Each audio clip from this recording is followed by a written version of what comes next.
NDA और सुबह सपा के गठबंधन के साथ ही इस बात को लेकर चर्चा तेज हो गई थी कि सुबह सपा के मुखिया ओम प्रकाश राजभर जल्द ही योगी सरकार के कैबिनेट का हिस्सा बन सकते हैं। जल्द ही वो मंत्री के तौर पर नजर आएंगे, लेकिन काफी समय बीत जाने के बाद भी ये हो ना सका। वहीं अब सुहेलदेव भारतीय समाज पार्टी अपना बी प्लान बनाती हुई नजर आ रही है, क्योंकि ना तो मोदी और ना ही योगी सरकार में मंत्री बने ओपी राजभर।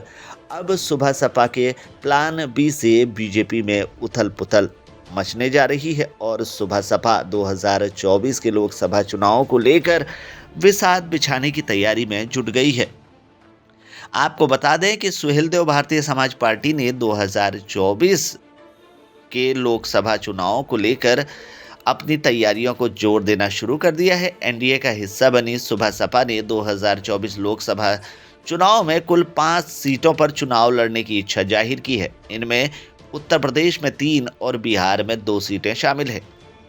दूसरी तरफ सुबह सपा के एक दावे ने मोदी सरकार के मंत्री महेंद्र नाथ पांडे की मुश्किलें बहुत हद तक बढ़ा दी हैं। आपको बता दें कि ओम प्रकाश राजभर के मंत्री बनने में हो रही देरी को लेकर सुबह सपा अब अपने प्लान बी पर काम कर रही है।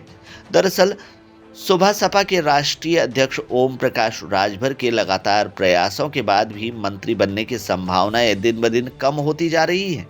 इसे देखते हुए अब सुबह सपा ने प्लान बी पर काम करना शुरू कर दिया है। इसी को लेकर अब चर्चा भी जोरों से होने लगी है।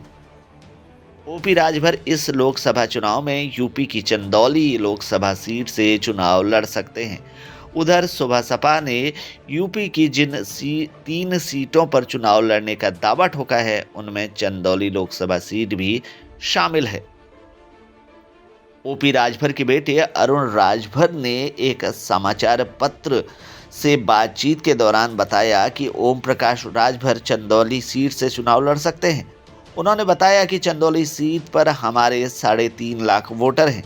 ऐसे में केंद्रीय मंत्री महेंद्र नाथ पांडे की मुश्किलें बढ़ना तय मानी जा रही है, क्योंकि मोदी सरकार में मंत्री महेंद्र नाथ पांडे उत्तर प्रदेश की चंदौली सीट से लोकसभा सांसद है। यूपी बीजेपी के अध्यक्ष रहे महेंद्र नाथ पांडे 2014 और 2019 के लोकसभा चुनाव में बीजेपी के टिकट पर चुनाव लड़ चुके हैं और दोनों ही चुनावों में महेंद्र नाथ पांडे ने जीत दर्ज की है। चंदौली से बीजेपी सांसद महेंद्र नाथ पांडे को मोदी सरकार में भारी उद्योग मंत्रालय का जिम्मा सौंपा है।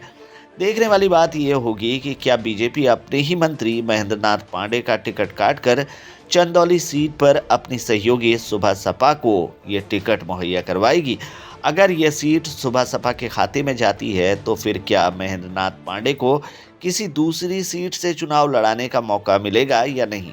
सुबह सपा के चंदौली सीट से चुनाव लड़ने के दावे के बाद अब यह सवाल उठने लगे हैं।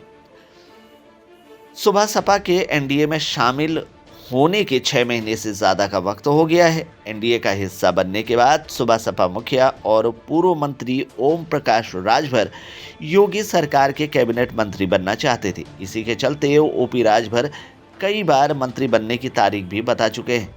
इस सिलसिले में दिल्ली से लेकर लखनऊ तक बीजेपी के कई बड़े नेताओं से वो मुलाकात कर चुके हैं। हालांकि ना ही योगी मंत्रिमंडल का विस्तार हो रहा है और ना ही ओपी राजभर के मंत्री बनने की कोई आधिकारिक पुष्टि हो रही है। वहीं राजभर के मंत्री न बनाए जाने को लेकर अब तरह तरह की चर्चाएं हो रही हैं। इसमें से पिछले विधानसभा चुनाव में ओपी राजभर द्वारा सीएम योगी आदित्यनाथ के खिलाफ किए गए जुबानी हमले को भी कारण बताया जा रहा है। तो ऐसे में देखना दिलचस्प होगा कि एनडीए और सुबह सपा का ये गठबंधन क्या लोकसभा चुनाव 2024 में भी जारी रहेगा, क्योंकि जब ये गठबंधन हो गया है तो ऐसे में अब सुबह सपा बीजेपी के लिए मंत्री न बनाए जाने से सरदर्द पैदा करती हुई दिखाई दे रही है। तो बीजेपी इस सरदर्द का क्या तोड़ निकालती है, ये आने वाले वक्त में देखा जाएगा। फिलहाल के लिए इस अपडेट में इतना ही। बाकी खबरों के लिए बने रहिए हमारे साथ, देखते रहिए हमारे चैनल को, क्योंकि यहाँ मिलेंगी आपको तमाम बड़ी खबरें।